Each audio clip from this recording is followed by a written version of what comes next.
Understanding Sudoku Solver, an easy guide for English learners.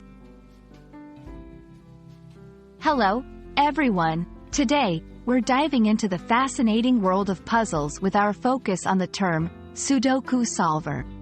Whether you're a puzzle enthusiast or just curious about this term, this video will shed light on what it means and why it's important.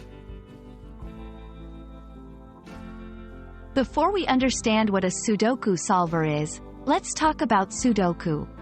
Sudoku is a popular puzzle game that originated in Japan.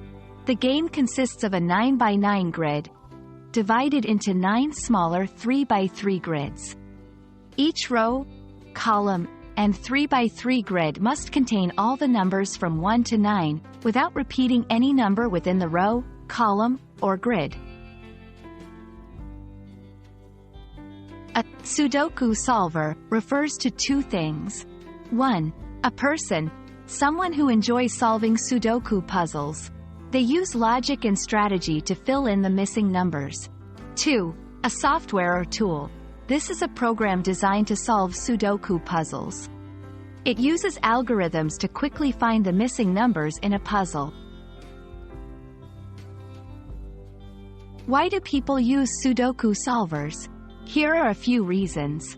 To learn, beginners use solvers to understand the strategies of the game. For challenge, some use it to check the solutions of particularly difficult puzzles. For fun, enthusiasts enjoy seeing how quickly and efficiently a solver can complete a puzzle. In English language learning, understanding terms like Sudoku solver helps in expanding vocabulary, learning specific terms related to hobbies and technology, cultural understanding, gaining insight into popular hobbies and pastimes in different cultures. I hope this video helped you understand what a Sudoku solver is and its relevance in both the gaming world and English language learning. Keep exploring, and happy solving!